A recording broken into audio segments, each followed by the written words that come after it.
এখন যেটা শোনাবো সেটা মুজফ্ফরপুরের একটা ঘটনা। মুজফ্ফরপুরের সাহেবগঞ্জ বলে একটা জায়গাতে জয়প্রকাশ বলে একটা ছেলে থাকতো। 3 ভাইয়ের মধ্যে সবথেকে ছোট ছিল। তার বয়স ছিল 23 বছর। তো সে নিজের মামাতো বোনের বিয়েতে গেছিল 2021-এ, আগস্ট মাসে বিয়েটা ছিল।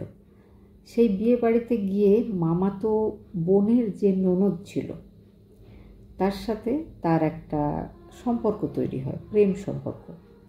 তার মধ্যে যে মেয়েটার সাথে তার প্রেমের সম্পর্ক শুরু হয় সে সদর থানা বলে একটা জায়গা আছে, সেই এলাকার একটা মেয়ে। সেও কিন্তু তার বড় 2 ভাই ছিল আর সে ছিল ছোট। মেয়েটার বয়স হচ্ছে 22, নাম হচ্ছে ললিতা। তো ললিতা আর জয়প্রকাশের মধ্যে প্রেম সম্পর্ক শুরু হয়। ললিতা পড়াশোনা করতো পাটনায় থেকে, সেখান থেকে সে পড়াশোনা করতো। আর ছেলেটা প্রেম শুরু হওয়ার কিছুদিনের পরে সে গোয়াতে একটা চাকরি পেয়ে যায়। সে সেখানে বেসরকারি একটা চাকরিতে যোগ দিয়েছিল। দুজনের মধ্যে এত ঘনিষ্ঠ সম্পর্ক ছিল যে তারা প্রায় রোজই ভিডিও কলে কথা বলতো। আর ছেলেটা প্রত্যেক মাসে 5,000 টাকা করে মেয়েটাকে খরচের জন্য হাত খরচ হিসাবে পাঠিয়ে দিত। এইভাবেই বেশ কিছুদিন চলে। 2023-এর শেষের দিকে ছেলেটা একদিন ভিডিও কল করতে গিয়ে তার মনে হয় যে ললিতার রুমে, ললিতা কিন্তু পাটনাতে একটা ঘর ভাড়া নিয়ে সেখানে থেকে পড়াশোনা করতো। তো সেই ছেলেটার দেখে মনে হয় যে ললিতার রুমে ললিতার সাথে কোনো একটা ছেলে রয়েছে। সে ভিডিও কলে একটা ছেলেকে দেখতে পায়।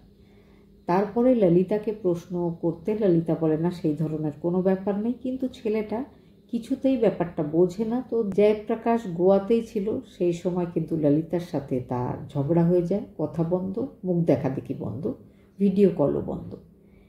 তো জয়প্রকাশ যে কোনোভাবেই ললিতাকে বোঝাতে চেষ্টা করছিল যে অন্য কারোর সাথে কোনো সম্পর্ক তৈরি করো না, আমরাই দুজন বিয়ে করব। কিন্তু ললিতা কোনোভাবেই রাজি হচ্ছিল না জয়প্রকাশের সাথে কথা বলতে।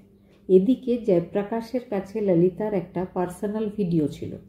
সে সেই ভিডিওটা ললিতার এক জামাইবাবুকে আর ললিতার দাদাকে পাঠিয়ে দেয়, যেটা তারা দুজনে কিন্তু ললিতাকে জানায়। জানার পরে ললিতা ভীষণ রেগে যায়।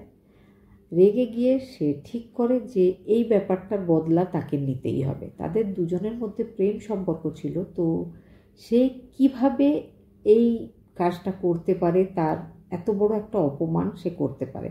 পার্সোনাল ভিডিওটা তার কাছে ছিল, মানে শুধু তারই কাছে থাকা উচিত। সে কেন অন্য কাউকে, বিশেষ করে তার দাদাকে আর তার জামাইবাবুকে দিতে গেল, সেটাই তার ছিল সবথেকে বড় বিরক্তির কারণ। তো সে একদিন ছেলেটাকে কল করে বলে যে তুমি গোয়া থেকে ছুটি নিয়ে চলে এসো, আমি আমার বাড়ির লোকজনের সাথে কথা বলে নিয়েছি, তো তোমার সাথে আমার বিয়ে দিতে চাইছে তারা, তো তুমি চলে এসো। জয়প্রকাশ তো যে কোনোভাবে বিয়ে করতে চাইছিল ললিতাকে। জয়প্রকাশ ছুটি নিয়ে গোয়া থেকে মুজফ্ফরপুর চলে আসে। মুজফ্ফরপুরে তার বৌদিকে সে রাত্রেবেলায় বলে যে আমি বাজারে যাচ্ছি বলে সে বেরিয়ে এসেছিল, কিন্তু তারপরে আর বাড়ি ফেরেনি। বাড়ির লোকজন চিন্তা করছিল যে ছেলেটা গেল কোথায়। এদিকে সে কিন্তু ওই মেয়েটা, নিজের একটা মামাতো ভাই আছে, তার বাড়িতে ছেলেটাকে ডেকে পাঠিয়েছিল। সেখানে আগে থেকেই মেয়েটার 2 ভাই আর মামাতো ভাই 3 জন রেডি হয়েছিল যে কখন জয়প্রকাশ আসবে।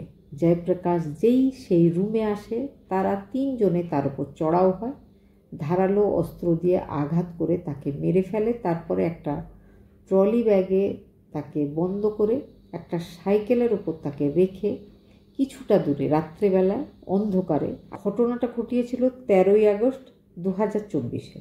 যেই রুমটাতে তারা ওই ঘটনাটা ঘটিয়েছিল সেই রুম থেকে মাত্র 30 মিটার দূরেই সেই ট্রলি ব্যাগটা, যার মধ্যে জয়প্রকাশ ছিল, সেটাকে ফেলে দিয়ে আসে।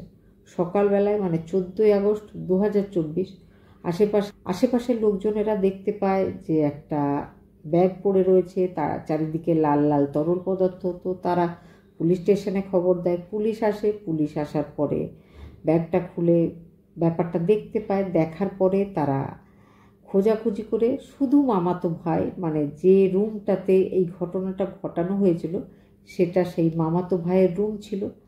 তো মামাতো ভাইটা ধরা পড়ে, কিন্তু ললিতা, তাকেও ধরতে পারা যায়নি। আর ললিতার যে দুই ভাই, তারাও কিন্তু ওই ঘরটা ছেড়ে বা নিজেদের বাড়িতেও তারা যায়নি, কোথাও একটা চলে গেছে। পুলিশ তাদেরকে খুঁজছে। আর জয়প্রকাশের মা বলেছে যে জয়প্রকাশ যে পার্সোনাল ভিডিওটা পাঠিয়ে দিয়েছে সেটা শুধু এই জন্যেই পাঠিয়েছিল যে সে চাইছিল যে তার সাথে ললিতার যে কি গভীর সম্পর্ক সেটা যেন ললিতার দাদা আর ললিতার জামাইবাবু বোঝে, আর তারা যেন যত তাড়াতাড়ি সম্ভব তারা যেন ললিতার সাথে জয়প্রকাশের বিয়েটা দিয়ে দেয়। কিন্তু বিয়েটা হলো না, আর কোনোদিন হবেও না। দুজনের মধ্যে সন্দেহ, ভুল বোঝাবুঝি দুজনের সম্পর্কটাকে শেষ করে দিয়েছে। কিন্তু সত্যি সত্যি একটা পার্সোনাল ভিডিও কখনোই একজনকে বিশ্বাস করে দেওয়াটাও উচিত হয়নি যেমন, আর সেই ভিডিওটা অন্য জায়গায় পাঠানোটাও জয়প্রকাশের খুব বড় ভুল হয়েছিল।